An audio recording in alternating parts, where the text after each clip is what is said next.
Peut-on négocier un achat en direct auprès du propriétaire avant l'adjudicataire? Quel est le délai nécessaire? Alors oui, on appelle ça une vente de gré à gré. C'est prévu par l'article R322-1 du Code des procédures civiles d'exécution. Mais pour arriver à une vente de gré à gré, alors qu'une saisie immobilière a été initiée, il faut l'accord de tous les créanciers. Tous les créanciers inscrits. Donc quand il y en a un ou deux, ça va, mais quand il y en a 10, il faut trouver les interlocuteurs. Vous voyez ce que je veux dire? Et il faut que chez un notaire, on réunisse tous les créanciers, enfin, ou qui donnent leur accord de mainlevée de leurs inscriptions hypothécaires au privilège de prêteur de détenus.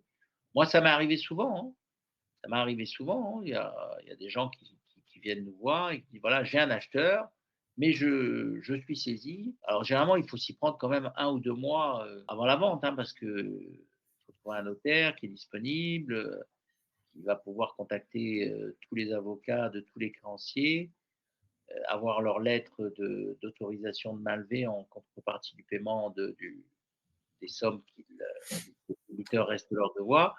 Mais ça se fait, hein, j'en ai fait plusieurs et donc la vente est annulée. Il y a pas de J'imagine qu'il y a un cadre, c'est encadré au niveau du prix parce que j'imagine qu'il faut que ce soit, faut que la personne saisie puisse aussi se retrouver, financièrement, par rapport à la valeur de son bien, non? ah bah, le prix, oui, le prix, c'est le prix de marché. Elle a mis en vente en agence, elle a trouvé un acheteur.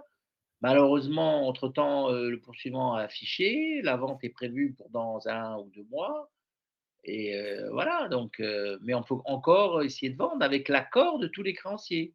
Si tous les créanciers contactés par le notaire donnent leur accord, les avocats obtiennent l'accord des créanciers pour vendre de gré à gré, en contrepartie du paiement de leurs créances, en principal, intérêts, frais, émoluments. Alors c'est vrai que ça rajoute, hein, à la somme initiale, hein, tous ces frais. Mais bon, s'il est d'accord, le débiteur, voilà, donc le créancier verse le prix, le notaire paye tous les créanciers, tout le monde est payé.